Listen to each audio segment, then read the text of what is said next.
Hola, hoy nos metemos de lleno en la mente de una figura, fascinante y un poco esquiva, ¿no? Heráclito de Éfeso. Sí, Heráclito, el famoso oscuro. Justo, conocido por ese apodo.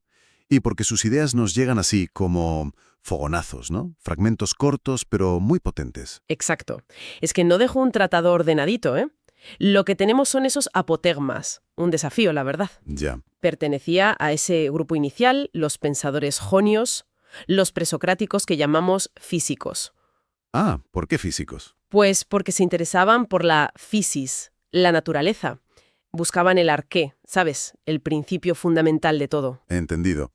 Bueno, pues nuestra misión hoy, con esos fragmentos que tenemos y lo que sabemos de su vida, es intentar, pues eso, pillar la esencia de sus ideas clave. Sí, ver quién era, qué le pudo influir, como eso que se comenta del orfismo. Exacto. Y luego ya meternos con el logos, el fuego como principio y claro, esa idea tan famosa del cambio constante. ¿Nos ponemos a ello? Venga, vamos allá. Es un viaje que merece la pena, ya verás. Perfecto. Empecemos por situar un poco al personaje. Heráclito, de Éfeso. Una ciudad potente en Jonia, ¿verdad? Importantísima, sí. En la costa de Asia Menor, un núcleo comercial y cultural. Y las fuentes antiguas lo pintan, un poco especial. Uf, sí. Se habla de que era altivo, un poco misántropo quizá. ¿Sí? Sí, como que despreciaba un poco a sus conciudadanos, al vulgo. Y bueno, lo del apodo, el oscuro. Eso. ¿Por qué exactamente? ¿Era solo por cómo escribía? A ver, en gran parte sí. Su estilo era muy enigmático, lleno de aforismos, sentencias cortas que tienes que interpretar.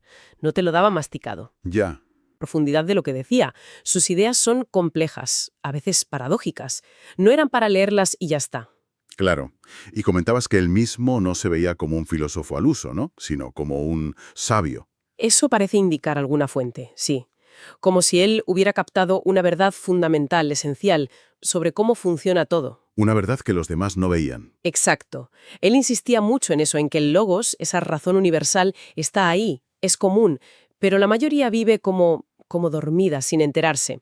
Él no se veía como alguien que busca, sino como alguien que ya ha encontrado y lo expresa. Interesante esa actitud.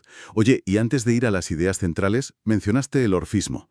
Las notas dicen que era una corriente con raíces populares, campesinas incluso, y que era diferente a la religión olímpica de Homero y Hesíodo. ¿Qué era eso del orfismo y cómo pudo influirle? Pues el orfismo es un movimiento religioso muy interesante que circulaba por Grecia.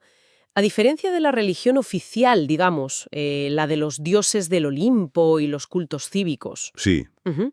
El orfismo ofrecía algo más personal, centrado en el alma y en su destino después de la muerte. Una doctrina de salvación, podríamos decir. salvación del alma.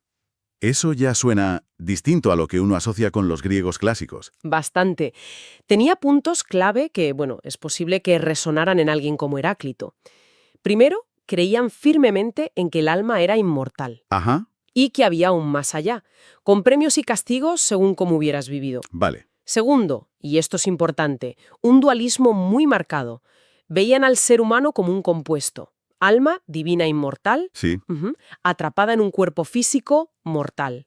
Al cuerpo lo llamaban a veces cárcel o tumba del alma. Soma, sema, decían. qué fuerte. El cuerpo como una cárcel. Potentes, sí. Y tercero, como consecuencia, la necesidad de purificarse. La vida era una oportunidad para limpiar el alma ¿Limpiarla de qué? de las impurezas del cuerpo y de un elemento titánico que creían que teníamos por un mito sobre Dioniso y los titanes.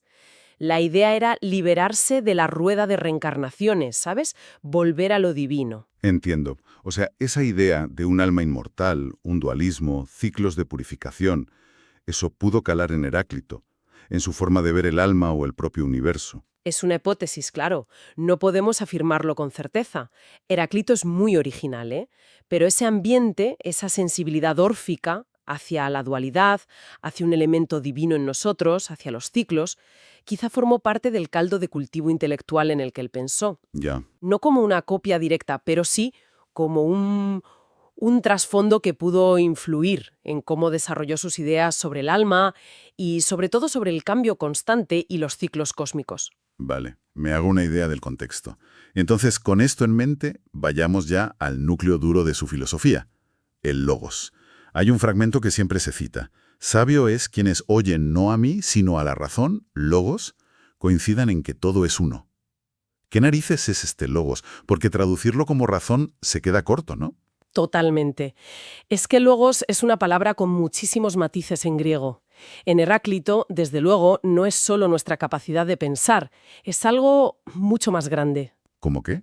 Es como la razón universal, la estructura inteligente que está detrás de todo, que gobierna el universo entero, el principio que ordena el cosmos, la ley oculta que rige el cambio y que hace que, en el fondo, todo sea uno. O sea, no es un dios personal, sino como la lógica interna de las cosas. Exacto, esa es la clave. Es una idea muy potente y muy naturalista para su época. No es un Dios creador externo que da leyes, es la propia racionalidad del universo, inmanente. Claro. Por eso él insiste tanto, escuchad al Logos, no a mí, a Heráclito. Él solo se ve como un intérprete, alguien que ha conseguido oír ese principio universal. Un principio que según él estaba ahí para todos, ¿no? Sí, pero que la mayoría ignora. Dice que la gente vive como en un sueño, cada uno con su propia inteligencia particular, sordos a esa razón común que lo conecta todo. Ahí está esa tensión que decías antes. Una verdad universal al alcance, pero ignorada. Es fascinante y un poco triste a la vez. Es que es un tema recurrente en sus fragmentos. Por un lado, este orden racional, el logos que unifica. Por otro, la ceguera humana, la incapacidad de ver más allá de lo aparente, de lo fragmentario. Y la sabiduría sería precisamente eso, ¿no? Superar esa visión limitada y captar la unidad que rige el logos. Justo eso, ver que todo es uno, como dice el fragmento. Vale. Si el logos es la ley, la estructura, ¿cuál es, digamos, la materia o el proceso fundamental? Ahí entra el fuego, ¿verdad? El arché piros. Exacto. Hay otro fragmento brutal que dice, este mundo, cosmos, el mismo para todos, no lo hizo ninguno de los dioses ni de los hombres, sino que ha sido eternamente y es y será un fuego eternamente viviente. Uf, fuego eternamente viviente. Suena potentísimo. Que se enciende según medidas y se apaga según medidas. Es una imagen increíblemente dinámica. Sí, sí. Para Heráclito, el fuego no es solo un elemento más, como el agua, para Tales, por ejemplo. Es el arche, sí, el principio, pero no es una sustancia quieta, es el símbolo y la realidad misma del proceso cósmico, El proceso de cambio. del cambio incesante, de la transformación continua. El universo es ese fuego eterno vivo. Y eso de que ha sido eternamente y es y será. O sea, sin creación, sin un principio absoluto. Exacto. Rompe totalmente con la idea de una creación desde la nada o por un dios. El cosmos es un proceso eterno, autosuficiente. Siempre ha estado ahí y siempre estará. Y la clave parece estar en lo de según medidas. Ahí le has dado. Las medidas. Eso lo conecta directamente con el logos. Claro. Este fuego cósmico, este cambio constante, no es un caos sin sentido, no es aleatorio. Está ordenado, sigue un ritmo, una proporción, una ley. Y esa ley es el logos. Exactamente. Son como dos caras de la misma moneda. El fuego es la manifestación dinámica, material, si quieres, del proceso cósmico. Y el logos es la ley racional, la medida interna que gobierna ese proceso ígneo. Entendido. Fuego como cambio constante, pero ordenado por el logos. Vale, vale. Es un flujo, pero un flujo medido, estructurado. Y esto nos lleva de cabeza a su idea más conocida, ¿no? El devenir. El famoso panta rei. Todo fluye. El fragmento del río es inevitable citarlo. Sí, nos embarcamos y no nos embarcamos en el mismo río. Somos y no somos. Es una imagen que se te queda grabada. Es que captura perfectamente la esencia de su visión. La permanencia es una ilusión. Lo real, lo fundamental, es el cambio continuo. El río nunca es el mismo porque el agua corre. Claro, pero ojo que añade. Somos y no somos. No solo el río cambia, nosotros también. El que se mete en el río ya no es el mismo que un instante antes o después. Ostras, claro, afecta a todo. Es una visión muy radical de la existencia como algo fluido. Radicalísima. Pero entonces, a ver, Si todo está cambiando a cada instante, ¿cómo podemos conocer algo? ¿O cómo encaja aquí su otra idea famosa, la de los contrarios? Hay una frase que suena a paradoja total. Lo contrario es concordante, y de los discordantes resulta la más bella armonía. ¿Cómo puede salir armonía de la discordia? Pues esta es, para mí, una de las genialidades de Heráclito. Es muy contraintuitivo, ¿verdad? Totalmente. Él se fija en que el mundo está lleno de opuestos. Día-noche, guerra-paz, vida-muerte, frío-calor. Lo normal sería verlos como enemigos, ¿no? En lucha destructiva. Claro. Pero él dice, no, no, están conectados, se necesitan el uno al otro. Y lo más fuerte, esa tensión, esa lucha entre ellos, es lo que crea la realidad y su armonía. O sea, la tensión es buena, es necesaria. Es que no es solo necesaria, es creativa, es el motor. Pone el ejemplo del arco y la lira. Ajá. ¿Por qué funciona un arco? Por la tensión entre la madera curvada y la cuerda tensa. ¿Cómo suena una lira? Por la tensión de las cuerdas sobre el marco. Sin esa tensión entre opuestos, no hay función, no hay música. Vaya. Es una imagen potente. O sea que la armonía del universo, para él, no es calma chicha, sino un equilibrio dinámico que nace de la lucha constante. Justo eso. Es una armonía oculta, dice en otro sitio, que es más fuerte que la armonía obvia, la superficial. Los opuestos no se anulan, sino que se definen mutuamente. Juntos forman la unidad del todo. El día necesita la noche, la salud a la enfermedad. Exacto. Son caras de la misma moneda, momentos de un ciclo único que está regido por el logos. Hay otra imagen genial. En la circunferencia del círculo se confunden el principio y el fin. Son inseparables. Esto le da una vuelta completa a cómo vemos el conflicto, la dificultad. No es algo evitar a toda costa, sino parte del juego. Hay otro fragmento que se cita mucho. La guerra es padre de todas las cosas. Sí, y hay que entenderlo bien, claro. No está diciendo qué buena es la guerra, en sentido literal, aunque viviera en un mundo conflictivo. Ya, me imagino. Guerra, polemos, aquí es la metáfora de esa tensión fundamental, esa lucha cósmica entre contrarios que genera la realidad diferenciada. Es a través de esa guerra que las cosas llegan a ser lo que son y se mantienen, siempre bajo la medida del logos. Entendido. Es una visión compleja, pero coherente. Oye, y las notas mencionan también ideas sobre el alma, la felicidad y la muerte. ¿Cómo encaja lo humano en este esquema cósmico de fuego, logos y cambio? Hay una cita sobre la felicidad que me dejó pensando. Si la felicidad estuviera en los placeres del cuerpo, diríamos que los bueyes son felices cuando encuentran arvejas para comer. Vamos, que desprecia lo físico. Totalmente. Esa cita es clave. Conecta con lo que decíamos del logos y quizá con ese eco del orfismo, del dualismo.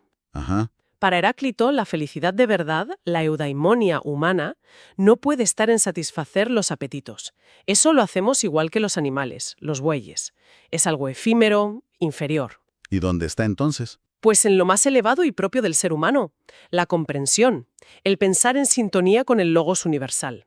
La felicidad es sabiduría, conocimiento de esa estructura racional del cosmos. Y el alma es la que aspira a esa sabiduría. ¿Le da alguna característica especial? Se hablaba de almas secas o húmedas. Sí, esos fragmentos son difíciles, la verdad. Pero apuntan a que el alma es como la sede de la inteligencia, nuestra conexión con el logos. Y parece que valora el alma seca, que asocia quizá con el fuego. El fuego cósmico. Posiblemente, un alma seca sería la más sabia, la más virtuosa. En cambio, un alma húmeda, quizá por la ignorancia, las pasiones, el vino incluso, sería inferior, más alejada del logos. Como si el alma, en su mejor estado, reflejara el orden ígneo del universo. Curioso. ¿Y la muerte? Si todo es cambio, transformación, fuego eterno regido por el logos, ¿morir qué es? El fin. Pues viendo su sistema es muy difícil que pensara en la muerte como un fin absoluto. No encajaría. Entonces, Lo más lógico es que la viera como una fase más, otra transformación necesaria dentro del ciclo cósmico. Si vida y muerte son contrarios que se necesitan, claro. la muerte no sería la nada, sino el otro lado de la vida, un cambio de estado en el flujo eterno. El fuego se enciende y se apaga con medida. Quizá la vida individual surge de ahí y vuelve ahí. Se transforma. Una reintegración al fuego logos cósmico. Podría ser algo así. No habla de una inmortalidad personal, clara como los órficos, pero sí ve la muerte como parte del proceso eterno y ordenado del universo, no como un accidente o un final trágico. Tiene sentido dentro de su lógica. Bueno, hagamos una pequeña recapitulación, que son muchas ideas y muy densas. Tenemos a Heráclito, el sabio oscuro. Que nos dibuja un universo radicalmente dinámico. Lo fundamental es el cambio, el flujo constante, simbolizado por ese fuego eterno y vivo. Pero un fuego que no es caótico, sigue medidas, está ordenado, y lo ordena el logos, esa razón o ley interna del cosmos que es también el principio de unidad. Eso es. Y esa unidad no es simple, es compleja. Nace de la tensión entre contrarios. La lucha, la guerra, es el motor de todo y la fuente de la armonía real, la oculta. Todo está conectado. Y la sabiduría es entender ese logos, esa unidad en la tensión. Y la felicidad está en eso, en la comprensión, no en los placeres pasajeros. El alma, sobre todo la seca, es la que puede lograrlo. Exacto. Leer a Heráclito, incluso con los fragmentos que tenemos, es un ejercicio brutal. Te obliga a darle una vuelta a tus ideas sobre qué es real. Lo fijo o lo que cambia. La unidad o la diferencia. La paz o el conflicto. Y él apuesta claramente por el cambio, la unidad compleja que surge del conflicto, y todo regido por un orden racional interno. Sí.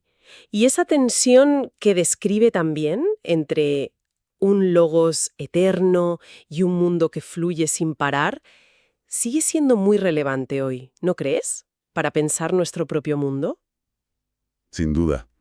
Suena muy actual en muchos aspectos. Claro, sus ideas resuenan en la ciencia, en la biología, en cómo entendemos la sociedad, los cambios, la idea de que la estabilidad es un equilibrio dinámico y que la tensión y el cambio son parte de la vida. Sigue siendo fundamental. Pues con esto cerramos nuestra exploración de Heráclito el Oscuro, una figura que, con unas pocas frases lapidarias, nos dejó pensando durante siglos. Y como reflexión final, para que nos la llevemos puesta, ¿no? Si Heráclito dice que la sabiduría está en escuchar al logos universal, a esa estructura de fondo, y no a las opiniones o deseos del momento, y si la armonía de verdad nace de la tensión y del cambio, ¿cómo podríamos hoy intentar escuchar ese logos? Buena pregunta. En medio de tanto ruido, tanta velocidad, tanta fragmentación aparente, ¿dónde buscaríamos hoy esa armonía que integra la tensión y el cambio, en lugar de negarlos? Tanto en lo personal como en lo social. ¿Dónde y cómo escuchamos ese logos hoy? Ahí lo dejo.